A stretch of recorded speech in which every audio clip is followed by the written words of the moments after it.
जी हाथ जोड़े गोरानो मेरी वंदना। जी हाथ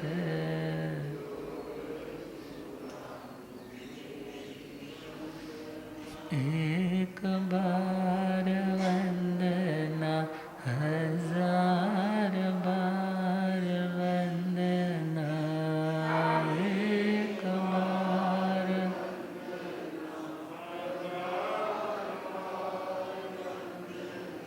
लाख बार वंदना, करोड़ बार वंदना। लाख बार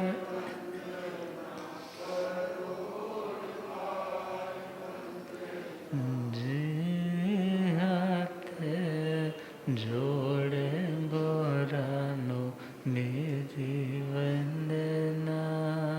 जी हाथ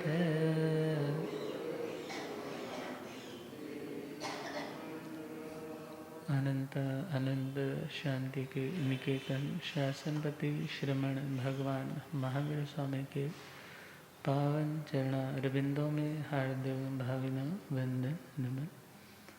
मेरे अंधेरे जीवन को रोशनी प्रदान करने वाले परम उपकारी आगम ज्ञान के भंडार आगम ज्ञाता आगम पुरुष जिन शास्त्ररतन हिमाचल के श्री उपाध्याय भगवंत श्रद्धि गुरुदेव श्री जितेंद्र मुनि जी महाराज साहब के पावन चरण कमलों में हार्दिक भावना वंदन नमन। आदरणीय सेवा भावी श्री प्रशमित मुनि जी पाठ पर विराजमान प्रवचन प्रभाविका तपोमूर्ति महासाध्वी श्री सुयश प्रभा जी, मधुर वक्ता महासाध्वी श्री आराधना जी महाराज साहब, धर्म सभा में उपस्थित धर्मानुरागियों, सुशीलवती माताओं एवं बहनों, असीम पुण्य से भाग्य से आप सबको संतों का समागम और वितराग वाणी श्रवण करने का सुअवसर प्राप्त हो रहा है। श्रवण कर रहे हैं अंतिम आराधना संधारे के संबंध में, और हमारा प्रकरण विषय चल रहा है श्रीमद् समवायम सूत्र 32वां समवाय 32 योग संग्रह। उन 32 बातों में 32वां पॉइंट हम सुन रहे हैं, अंतिम आराधना समाधि मरण। जो आत्मा समाधि पूर्वक प्राणों को छोड़ता है वही आत्मा सच्चे अर्थों में योगी है, और जो योगी आत्मा है वही आत्मा केवल ज्ञान केवल दर्शन के साथ योग कर सकता है। वही आत्मा वीतरागता के साथ जुड़ सकता है। तो वीतरागता के साथ परम शांति के साथ जुड़ने के लिए जहाँ जिंदगी को अच्छे से जीना ज़रूरी है, वैसे मौत भी तो अच्छी आनी चाहिए, मगर वो किसी के हाथ की चीज़ नहीं। मगर हाँ, फिर भी भावना भाई जा सकती है, क्योंकि भावना बहुत बार हमारे संचित कर्मों को, अंतरायों को, आने वाली परिस्थितियों को बदलने में भी समर्थ हो जाती है। क्योंकि जो कर्म निकाचित रूप में बंधा नहीं है, उसे तोड़ने के लिए जहाँ तपस्या का योगदान है, वहाँ भावनाओं का भी अपना योगदान है।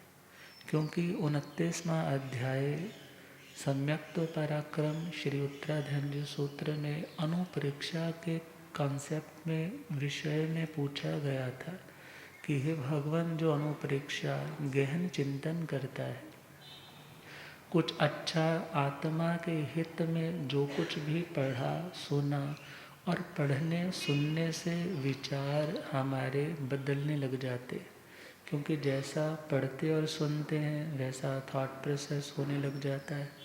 जब हमारे विचार निर्मल होने लग जाते हैं, विचारों में हमारे जब प्योरिटी बढ़ने लग जाती है, तो उस प्योरिटी से हमारे भूतकाल पास्ट में जो जो भी मलिनता हमने अपनी आत्मा पर इकट्ठी की थी, वो मलिनता, वो मैल, वो इम्प्योरिटी धुलने लग जाती है।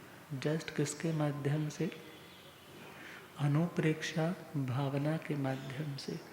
भगवान कहते हैं उस आत्मा के इवन कर्म का स्थिति बंध भी कमज़ोर हो जाता है, कम हो जाता है। और उस आत्मा ने यदि अनुभाग बंध मीन्स जिस कर्म ने हमें ज़्यादा तीव्रता के साथ कोई दुख देना था, उसकी तीव्रता, उसकी फ्रिक्वेंसी में भी मंदता आ जाती है। किसके द्वारा? भावना के द्वारा। आपके मन में किसी के लिए गुस्सा है, तो यदि आप उस गुस्से की बात के ऊपर बार बार घुलते रहोगे, वो सामने आएगा तो आपका गुस्सा ज़्यादा फ्रिक्वेंसी के साथ आएगा। और वही आपने अपने भीतर के उस क्रोध को, उस असहनशील प्रवृत्ति के ऊपर बार बार यह सोच कर के चिंतन किया, ये आग है, ये क्षमा के द्वारा बुझती है, ये समझदारी के द्वारा बुझती है, ये कर्म थ्योरी को जानने समझने के द्वारा बुझती है, और यह पूरी जानकारी के अभाव में भड़क जाती है, और पूरी जानकारी हो जाए तो शांत भी हो जाती है। तो उस उत्तम अनुप्रेक्षा के द्वारा जब भगवान का कोई जीवन चरित्र सुना कि प्रभु ने जब कभी क्रोध किया तो उस क्रोध का क्या परिणाम भोगना पड़ा आने वाले भविष्य में, शैया पालक के कानों में गरम गरम शीशा डलवाया।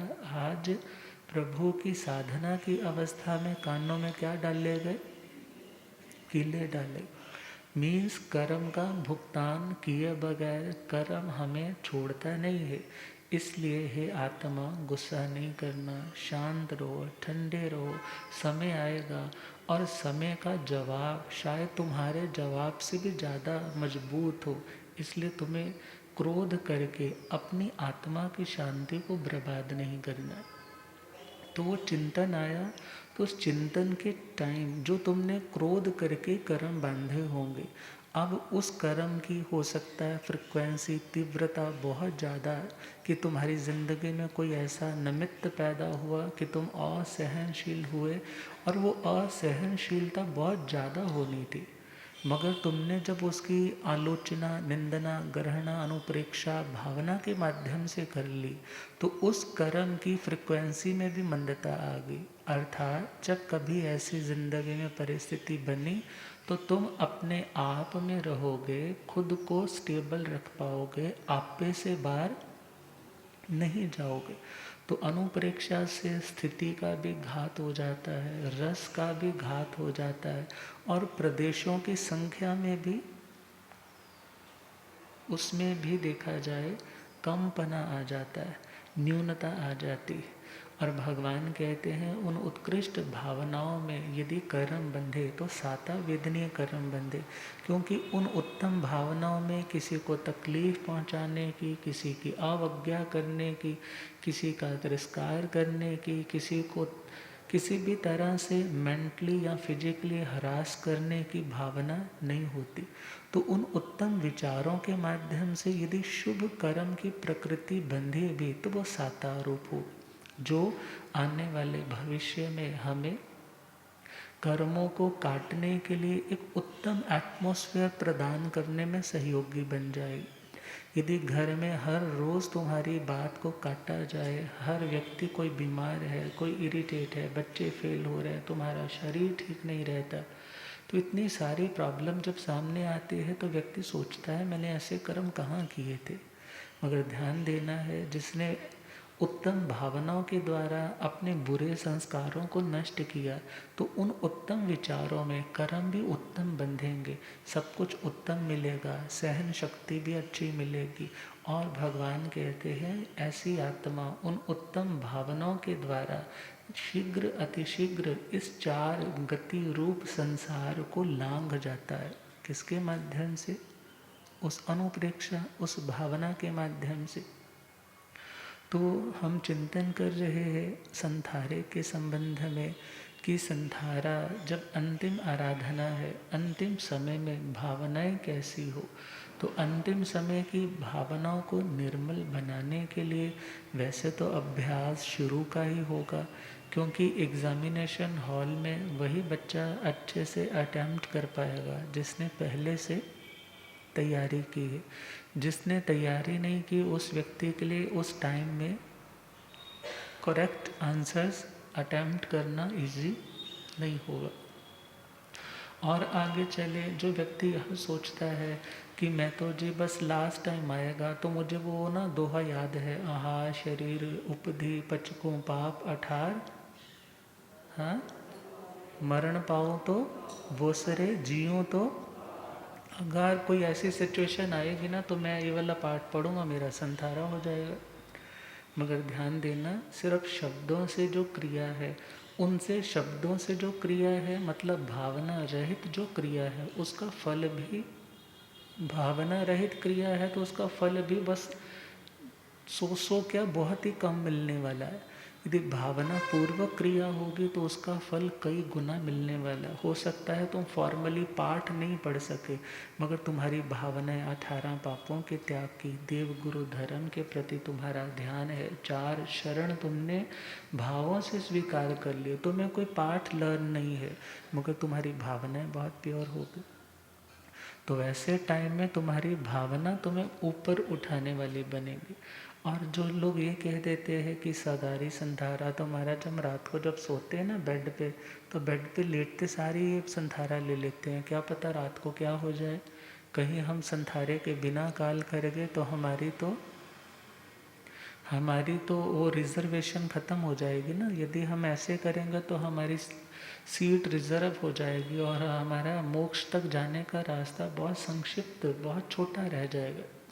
मगर ध्यान देना है, शास्त्र में यदि हम चले तो शास्त्रों में किसी भी श्रावक ने संथारा जो सगारी किया वो रात को सोते टाइम किसी ने नहीं किया। कोई प्रकरण ऐसा नहीं मिलता जहाँ पर उन्होंने रात को सोते टाइम संथारा पचका हो। यदि हम अरहणक श्रावक का भगवती मल्ली जी का अध्याय ज्ञाता धर्म कथांज सूत्र 8वां अध्याय देखें, तो जब वो व्यापार यात्रा के लिए निकलते हैं और रास्ते में जो शक्रेंद्र महाराज से बहुत कुछ सुन चुका है, एप्रिसिएशंस, प्रशंसा, कि यदि कोई इस टाइम उत्तम श्रावक है, श्रद्धावान श्रावक है, तो वो कौन है? अरहणक श्रावक। तो चंपा नगरी का अरहणक श्रावक जब वो समुद्र यात्रा कर रहे हैं तो रास्ते में जब उस देवता ने पिशाच का रूप बना लिया, मानो कानों में नेवले लटके हुए हैं, गले में सर्पों की माला है और सारा शरीर ही बड़ा ही खौफनाक, बिल्कुल हॉरिबल दिखने में है, अट्टहास कर रहा है। और क्या कहने लगा कि हे अरहणक, तुम्हें अपना धर्म छोड़ना कल्पता तो नहीं है, योग्य तो नहीं है, मगर मैं तुम्हारा धर्म छुड़वाने आया हूँ। यदि तुम धर्म नहीं छोड़ोगे, अपनी मान्यता नहीं छोड़ोगे, तो मैं तुम्हारे इस जहाज को जस्ट अपनी 2 उंगलियों पर उठा करके खूब ऊंचा ले जा करके इसको तोड़ करके टुकड़े टुकड़े करके तुम्हें समुद्र में डुबा करके मार दूंगा। अब जितनी जनता थी साथ में वो सारे कहने लगे हमने अपना धर्म छोड़ा, हमने अपना धर्म छोड़ा।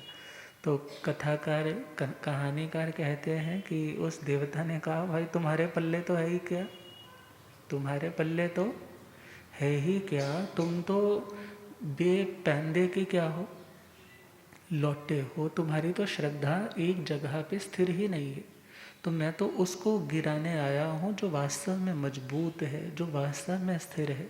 मगर अरहणक श्रावक उस टाइम शब्द आते हैं भय से रहित, अभीत, उन्हें डर नहीं लगा, वो बिल्कुल अचल चलायमान नहीं हुए, अंदर से किसी प्रकार का खौफ नहीं, रोंगटे खड़े नहीं हुए, चेहरे का रंग नहीं उड़ा, किसी भी तरह की घबराहट नहीं हुई, बेचैनी नहीं हुई, क्योंकि वो जानते हैं जैसे हमारी मनुष्य गति की सत्ता है, ऐसे देव गति के देवों की सत्ता है, असुर कुमारों की सत्ता है, वाणव्यंत्र देवों की सत्ता है। मैं किसी की सत्ता को चैलेंज नहीं कर रहा, मगर जिसकी जो सत्ता है वो उसके अपने कर्म का फल है, उसकी साधना है कि वो अपनी ताकत को प्रकट रूप से प्रदर्शित कर सकता है। मगर मैं जानता हूँ कि इस आत्मा में अनंत शक्ति है, मुझे आत्मा के ऊपर श्रद्धा है, मैं नव तत्वों का जानकार श्रावक हूँ और मैं जे जानता हूँ कि ऐसे स्थान आत्मा ने अनंत बार पाए हैं, मगर ये स्थान भी शाश्वत नहीं। अब मानो अरणक श्रावक जिन्होंने अपने वो उत्तरीय कपड़ा जो ऊपर का परना इत्यादि होता है उसके किनारे से उन्होंने उस समुद्री जहाज के किनारे पर जाकर के क्या कर ली, परिमार्जना। जैसे पूंजनी तो नहीं होगी तो अपने पल्ले से ही क्या करा, जगह को साफ किया। किस लिए साफ किया कि अब मैं इस विकट परिस्थिति में, मानो मौत मेरे सामने आकर के मंडरा रही है, यदि बच गया तो ठीक है, नहीं बचा तो भी ठीक है, क्योंकि मैं जानता हूँ ये शरीर सदा तो रहने वाला नहीं। और इस दृढ़ आस्था, दृढ़ निष्ठा, दृढ़ विश्वास के साथ बिना डरे, बिना किसी भी प्रकार की अंदर से घबराहट लिए वो बैठ गए और उन्होंने अपना बायां घुटना उठाया है और नमोथुणम के पाठ से भगवान को क्या की, सिद्ध भगवंतों को वंदना की। क्योंकि जब अरहणक श्रावक जी का वर्णन आता है, भगवती मल्ली कुमारी जी उस टाइम गृहस्थ दशा में घर में थी, अर्थात उस टाइम तीर्थ स्टार्ट नहीं हुआ है, उस टाइम तीर्थंकर भगवान तीर्थ की स्थापना नहीं कर बैठे। तो उस सिचुएशन में उन्होंने जस्ट एक वंदना दी। किनको वंदना दी, किनको वंदना दी, संपत्ताणं नमो जीर्णाणं नमोथुणं का पूरा पाठ। अब नमोथुणं के पाठ से उन्होंने वंदना करी।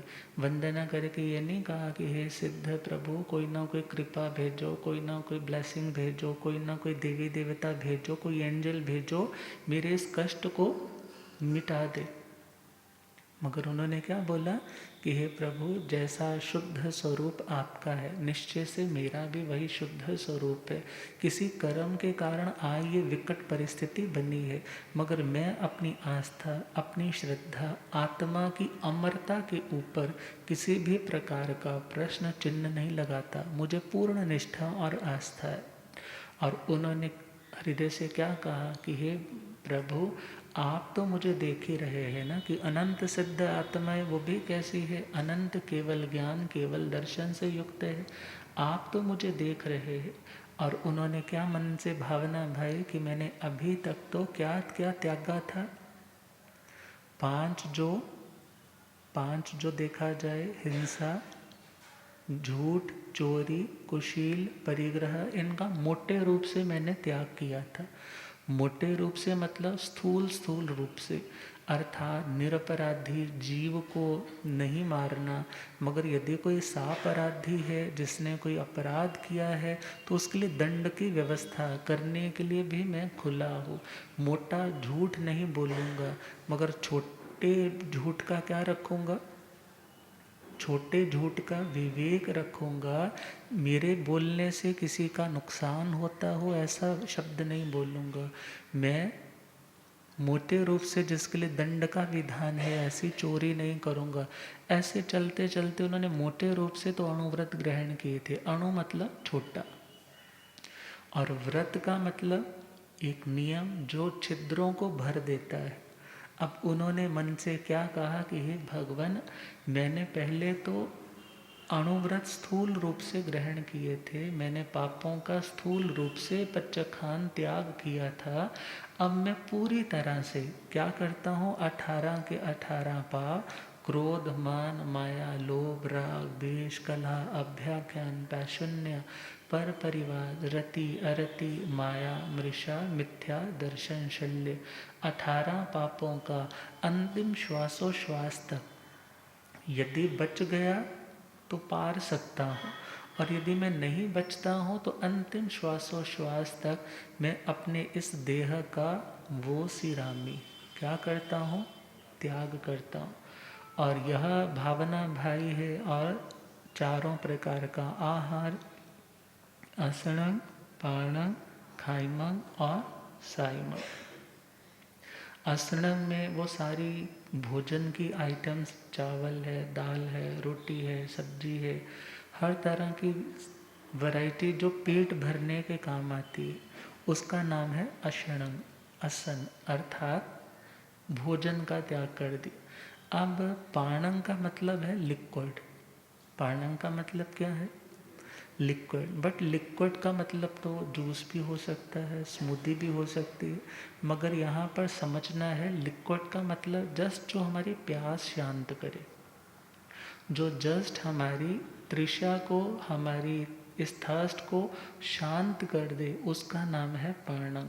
यदि जूस आइटम से उसको भी हम किस में काउंट करें, असणं में। उन्होंने असणं, पाणं, खाइमं।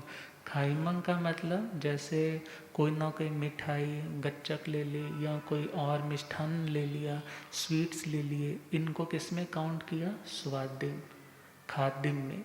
फिर खादिम के बाद चौथा कौन सा, स्वादिम। अर्थात एक तरह से टेस्ट को बदलने के लिए या थोड़ा सा जैसे फ्रेशनेस के लिए कोई इलायची, कोई लौंग, कोई माउथ फ्रेशनर, कोई चीज़ ऐसी ले ली। तो चारों तरह के आहारों का मैं क्या करता हूँ, त्याग करता हूँ। क्योंकि ये आहार ज़रूरत किसकी है, शरीर की। और शरीर की ज़रूरत किसको है, शरीर की ज़रूरत किसको है, आत्मा को। आत्मा को ज़रूरत शरीर की और शरीर को ज़रूरत आहार पानी भोजन की।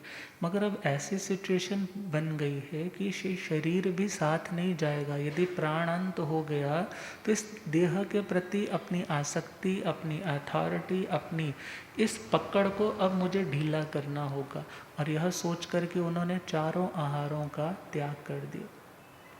और फिर वो स्टोरी आती है कि उन्होंने मन से उसको चैलेंज किया, किसे, उस देवता को, कि हे देव, तू सोच रहा होगा कि ये कोई सामान्य सा श्रावक है, मैं तो नव तत्वों का जानकार हूँ, मेरी हड्डी हड्डी मज्जा मज्जा में वीतराग धर्म के प्रति अनुराग समाया है, तूने जो करना है सो कर ले, मेरे को मौत से कोई घबराहट नहीं। अब उसने जैसे ये चैलेंज सुना, उसे और गुस्सा आ गया और उसने उस कश्ती को उठा कर के नीचे गिराने के लिए जैसे ही उठाया, मगर उसको कोई फर्क नहीं पड़ा। फिर महसूस हुआ ये वास्तव में क्या है, बड़ा स्टेबल आत्मा है। डराया, खूब डराया, मार दूंगा, टुकड़े टुकड़े कर दूंगा, मगर श्रद्धा नहीं छोड़ी। पुनः उसको नीचे रखा और उन्हें 2 कुंडल, कानों के 2 कुंडलों का युगल उन्हें गिफ्ट किया। अब ये स्टोरी तो हमें क्या समझाती है, संधारा कब किया उन्होंने, देवता का उपसर्ग टला, उन्होंने वो प्रतिमा पार ली, सागारी संधारा उन्होंने खोल लिया। मगर ऐसा कोई वर्णन नहीं आता कि वो रात को जब सोने जाते थे, शैया पर लेटते सार ही क्या कर लेते थे, संधारा। प्रचलित हो गया है क्योंकि मार्केट में कोई ना कोई नई चीज़ उतारो तो वो अच्छे से लोगों का ध्यान आकर्षित करती है। मगर हम शास्त्रीय परिभाषाओं में जाएं तो वहाँ पर अवेयरनेस ज़रूरी चीज़ है, संवर करके सो जाओ वो अच्छी चीज़ है। मगर संधारे की सिचुएशन तब आती है जब तुम्हें सामने लगता है कि मेरे सामने मौत खड़ी है, या मेरे को लग रहा है, कोई आभास हो रहा है कि बस अब गया, अब गया, अब गया।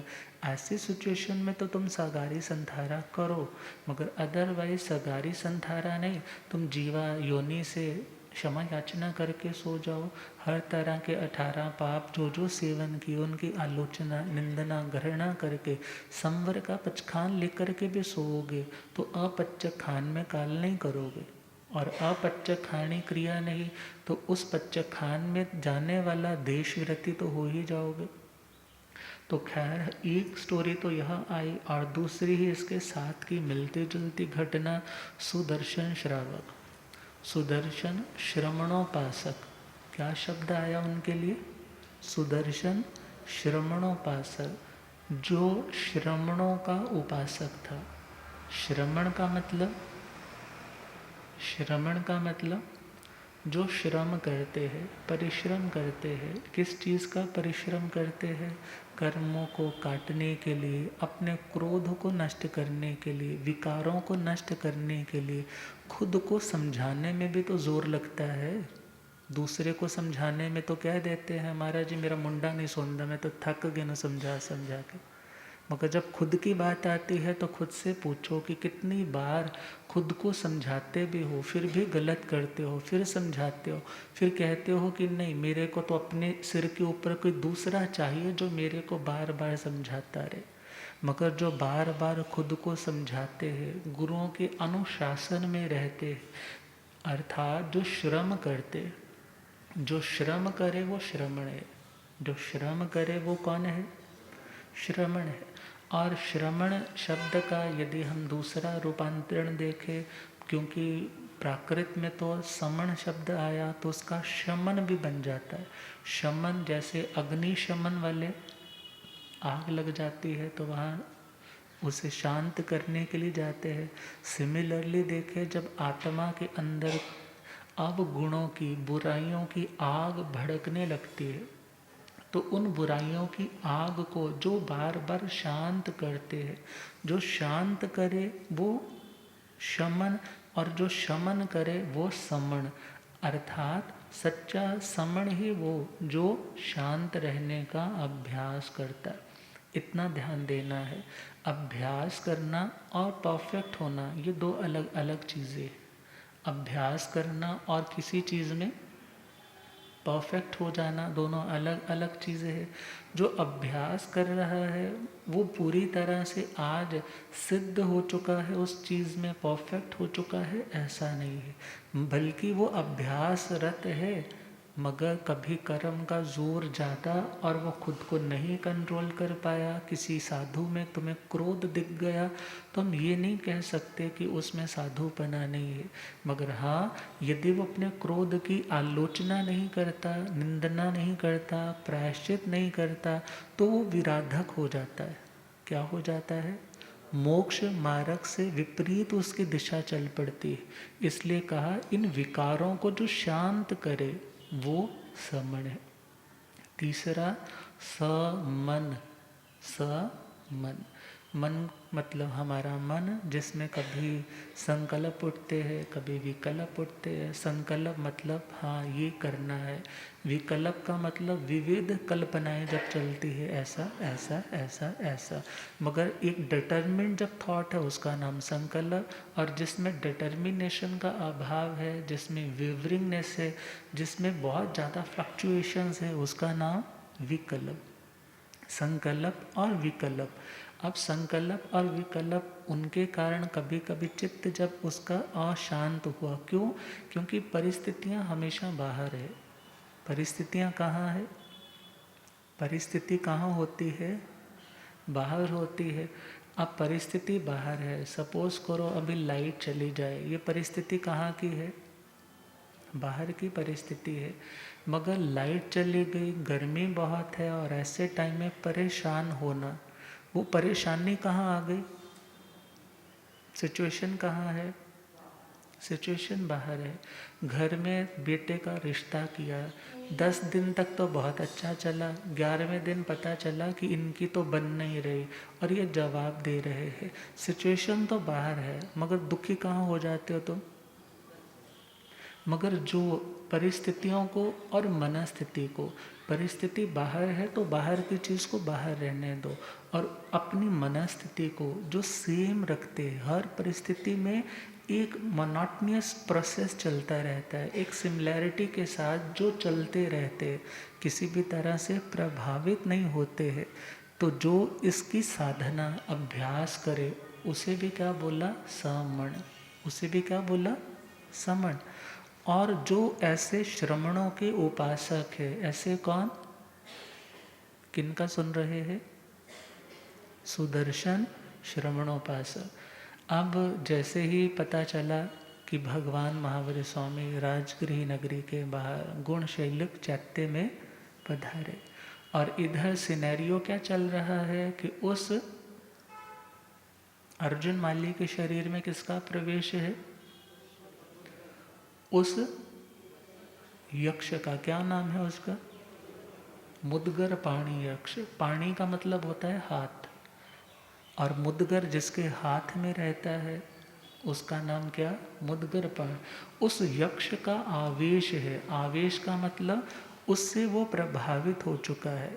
अब उससे प्रभावित है, उसका अपना कंट्रोल नहीं चल रहा। वो प्रतिदिन 6 पुरुषों को और 1 स्त्री को मार रहा है और प्रतिदिन घूमता है उस यक्षायतन के पास, पूरे नगर में भ्रमण करता है। और राजा ने क्या सूचना करवाई कि कोई भी लकड़ी फूल फल लेने के लिए नगरी के बाहर ना जाए, क्योंकि उद्यान कहाँ है? उस बाउंड्री वॉल के बाहर है।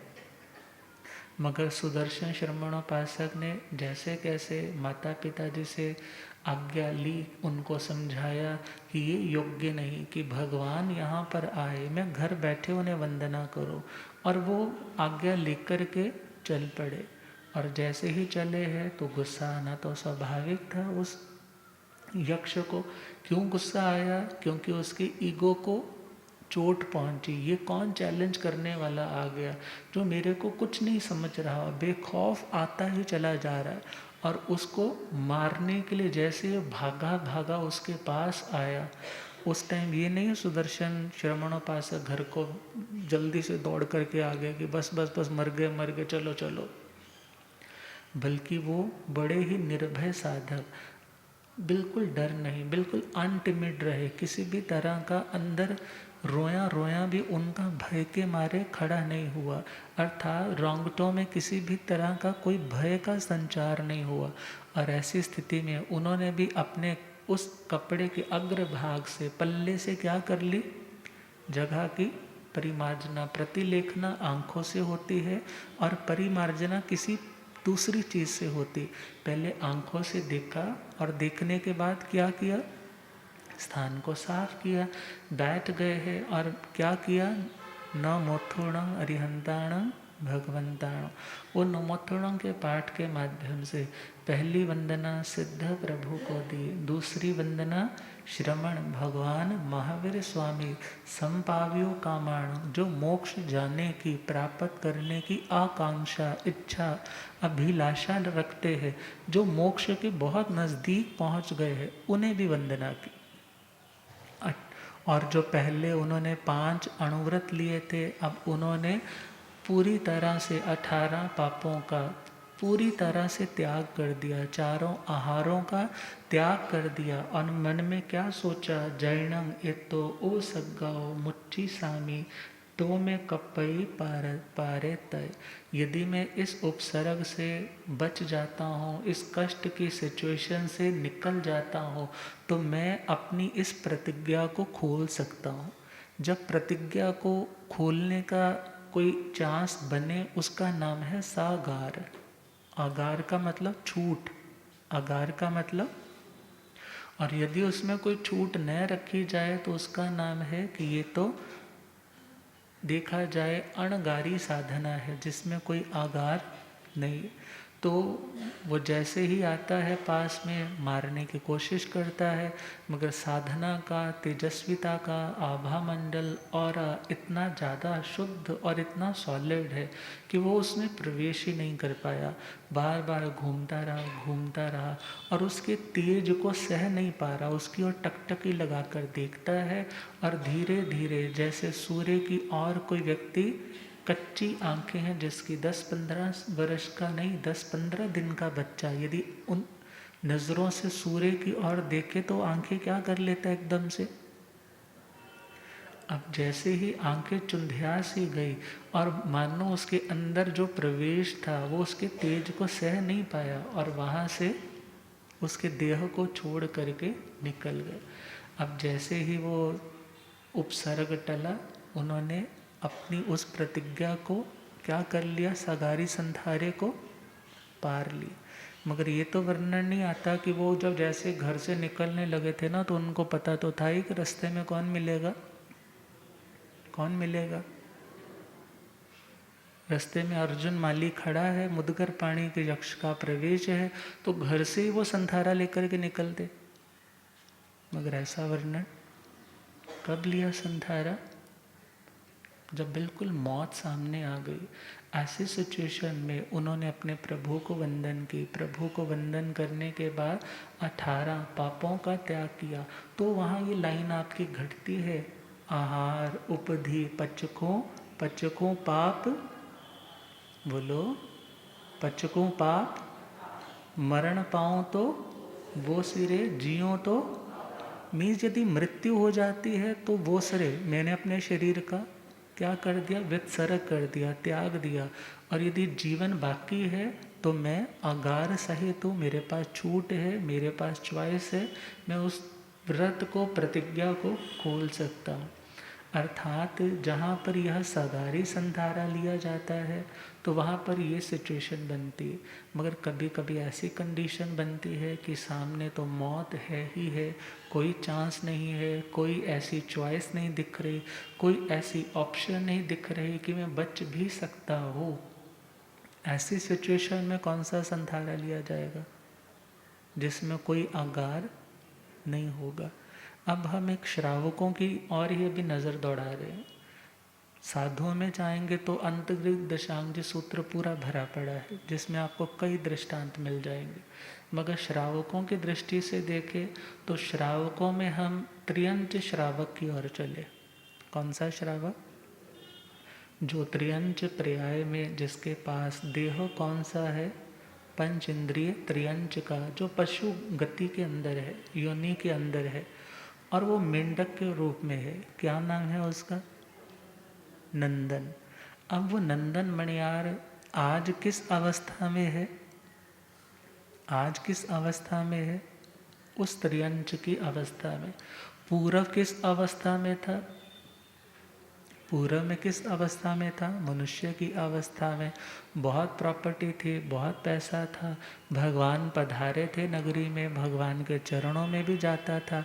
मगर ज़िंदगी में कोई ऐसा इंसिडेंट हुआ, किसी साधु महाराज की ज़िंदगी में कोई ऐसा दुर्गुण, कोई दोष दिखाई दे गया कि उसने सोचा कि बस भगवान से ही जुड़ने का फ़ायदा है और तो कहीं जाने की ज़रूरत नहीं। और दूसरा मीनिंग निकलता है कि उसको उत्तम साधुओं के दर्शन ही नहीं हुए। जब दर्शन ही नहीं हुए तो धीरे धीरे उसकी श्रद्धा दूर होने लग पड़ी। मगर फिर भी कोई ना कोई काम, कोई ना कोई साधना कर लेता है। तिल्ले तप की आराधना कर रहा था, गर्मियाँ बहुत ज़्यादा थी, इतनी व्याकुलता हुई, मन बेचैन हो उठा। गुरुदेव पधारे।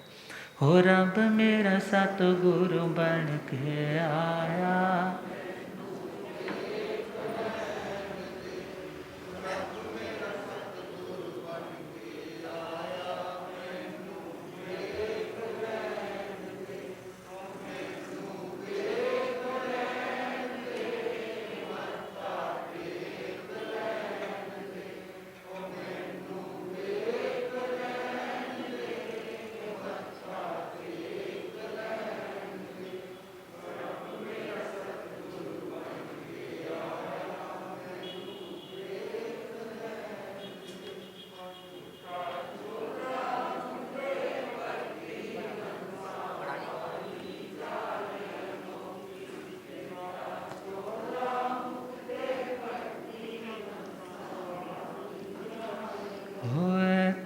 चुकदा है संसार मैनो, होते चुकदा है संसार मैनो, हो रब मेरा सतगुरु बन के आया मैनो, हो मैनो वेख लैन देख मथा टेक लैन दे, मैनो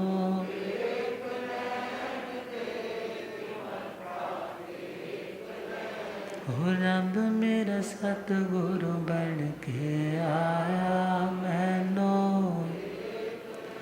बोले आगम ज्ञाता आगम पुरुष जन शास्त्र दन हिमाचल के श्री उपाध्याय भगवंत श्रद्धे गुरुदेव श्री जितेंद्र मुनि जी। तो श्रावक जिसने संतों के पास आना जाना क्या कर दिया था, बंद कर दिया। अब बंद कर दिया, जिनके पास जाते थे वो आ नहीं रहे, जो आ रहे हैं उनके पास जा नहीं रहे, तो धर्म से कैसे जुड़ेंगे? क्योंकि भगवान की वाणी से कनेक्ट होने का मार्ग कौन सा है? जिन वाणी। अब सुनने के लिए नहीं आना, गुरुओं के पास नहीं आना, वह घर में रहते रहते कुछ ना कुछ कर रहा है। तेला तप किया है, गर्मी बहुत लगी, व्याकुल हो गया, बेचैन हो गया, सोचने लगा वो लोग कितने सौभाग्यशाली है जो बड़े बड़ी बावड़ियों का निर्माण करते हैं, सुंदर सुंदर वहाँ पर पक्षियों का वास होता है, लोग आते हैं, लोग आनंद से घूमते हैं, कितना सुंदर मनोहर वातावरण होता है। तो उसने अगली सुबह जा कर के राजा श्रेणिक से सारी बात की, उनसे पूछा कि मुझे जगह चाहिए और मैं उस जगह पे ऐसा ऐसा बनाना चाहता हूँ। और उसने बहुत भव्य तरीके से तैयार किया। म्यूज़ियम भी है, जिम भी है, ब्यूटी पार्लर भी है, बत्तखें घूम रही है, मोर पपी है नाच रहे हैं, वृक्ष है, नए नए तरह के फ्लावर्स लगे हैं, बहुत सुंदर बनाया। और लोग तो आएंगे ही, राजा खुद इनॉग्रेशन पे आया, पब्लिक बहुत आने लग पड़े। और पब्लिक आ रही है, सब लोग बोलते हैं धन्य है नंदन मनियार को, कितना वैभव है, कितनी इसके पास पुण्याई है, इसने कितना उत्तम काम किया, कितना बड़ा काम किया। वो सुन सुन के बड़ा खुश होता है, मैंने कितना अच्छा काम किया।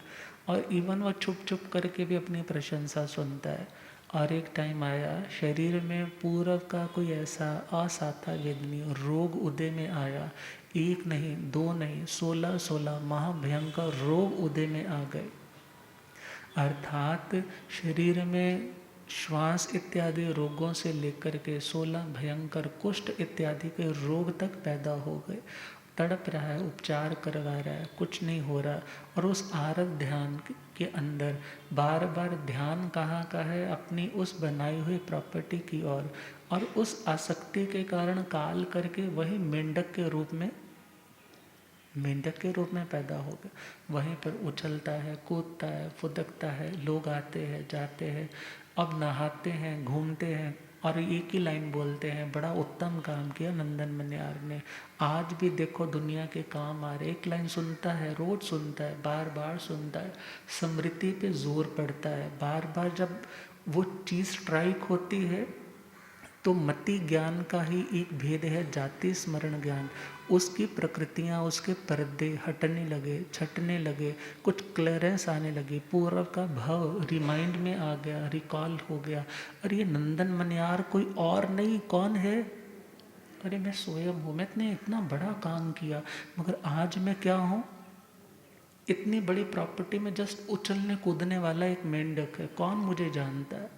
मगर ख्याल गया मेरी दशा ऐसी हुई क्यों? क्योंकि मैंने धर्म से अपनी आत्मा को दूर कर लिया और धीरे धीरे आत्मग्लानि के भाव आने लगे। पूर्व में याद तो बहुत कुछ किया था, श्रद्धा चली गई थी, इसलिए आज वो दशा हुई। आज वो याद सब कुछ आ गया और याद आया है तो श्रावक के 12 व्रत, अब उसमें से बेचारा अतिथि संविभाग तो नहीं ना फॉलो कर सकता, मगर बाकी चीज़ें उसने धारण की है। बेले बेले आजीवन पारणे का संकल्प कर लिया। पारणे में भी वो सूखे पत्ते होंगे, अचित मैल होगी, उसी से पारणा करूँगा। और कभी कानों में खबर पड़ी, लोग बोल रहे हैं कि इस नगरी के बाहर कौन आए हैं? तिन्नाणम तारयाणम श्रमण भगवान महावीर स्वामी पधारे हैं, जिनका नाम गोत्र सुनने से भी अनंत पुण्याई हो जाती है। और वो स्वयं साक्षात पधारे, उन्हें वंदन करने से तो कितना अपूर्व लाभ मिलेगा। सोचा कि आज मैं जाऊंगा, अपने पापों की कालीमा धोकर के आऊँगा, प्रभु को वंदन करूँगा। प्रभु तो मुझे जानते हैं, प्रभु तो मुझे पहचानते हैं, मेरी ऐसी दशा क्यों हुई वो भी सब कुछ समझते हैं। और इस भावना के साथ उछलता कूदता फुदकता हुआ राजमार्ग हाईवे तक पहुंचा है। और उस हाईवे पे राजा श्रेणिक भी आ रहा है अपनी बहुत बड़ी उस सेना के साथ, परिवार के साथ। और एक घोड़ा जो ज़्यादा चंचल प्रकृति का उछलता उछलता आया और ये छोटा सा देहधारी उसकी नज़र में नहीं पड़ा और झट उसका पाँव उसके ऊपर आया, आंतड़ियाँ बाहर आ गई, खून बहने लगा, रक्त की मानो उसके लिए तो नदियाँ ही है। सारी जिंदगी भर यह सोचा था कि मैं पापों की आलोचना तो कर बैठा, भगवान के दर्शन करूँगा, बड़ी हिम्मत जुटाता है, शरीर में शक्ति नहीं है, बिल्कुल ही देखा जाए शारीरिक उत्साह नहीं है, मगर मानसिक भावना बहुत है। बड़ा जोर लगाकर किनारे तक आया और क्या भावना की है, भगवान मैं तो आपको नहीं देख रहा मगर आप तो मुझे देख रहे। नमोत्थुणम के पाठ से वंदना की, 18 पापों का पूरी तरह से त्याग किया, चारों आहारों का क्या कर दिया, बिल्कुल अब तो कोई चांस ही नहीं ना बचने का, तो वो पच्चक खान संतारा ग्रहण कर लिया और वहाँ से भाव पूरा करके वो दर्दुरांग विमान के अधिपति रूप के रूप में वहाँ पैदा होते और भगवान के पास जब रिद्धि आकर दिखाई, भगवान से पूछा, भगवान ने सारी घटना सुनाई और वो तरेंगे, महाविद्य में जन्म लेकर के सिद्ध होंगे, बुद्ध होंगे और मुक्त होंगे। तो आत्मा को क्या सोचना कि मेरा मरना आना तो है मगर मैं सच्चाई को अभी से स्वीकार करूं, अपने मोह को मैं जितना विस्तार दे रहा हूँ वो मोह मेरी प्रगति में ही बाधक बनेगा। इसलिए आत्मा उस महानिर्वाण की यात्रा पर बढ़ना है। तो क्या सोचना है, जिन्हें भगवान प्यारा है उन्हें संसार क्या करना, जिन्हें भगवान प्यारा है उन्हें संसार। मुसाफिर तो सफर में है, उठा कर भार क्या करना, मुसाफिर तो सफर में है, उठा कर भार है, जिनका खाक में बिस्तर नहीं, इच्छा पलंगों की है, जिनका खाक में बिस्तर नहीं, इच्छा पलंगों पाक बेदाग चादर को जरूरत ना है रंगों की, पाक बेदाग चादर को नहीं चाह रंगों की।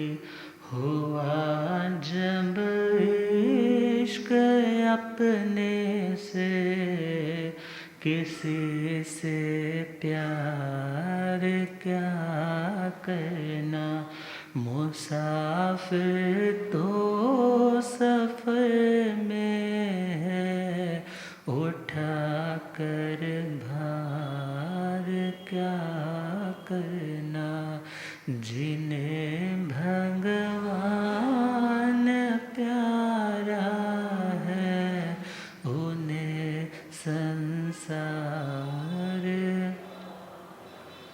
तो इसके बारे में और जो विषय है, क्योंकि संथार्या का विषय बहुत एक्सपैंड है, एक बहुत बड़ा ग्रंथ तैयार हो जाए संथार्य के ऊपर, मगर फिर भी हम उनमें से कुछ कुछ सिलेक्ट करके उसको शेयर कर रहे हैं। तो संथार्य के वर्णन, भगवान के सामने भी कितने संथार्य हुए, भगवान के बाद भी वो परंपरा कैसे चल रही, वैदिक परंपराओं में भी क्या क्या विधान है उसके बारे में भी सुनेंगे। हम गुरुदेव कृपा करेंगे।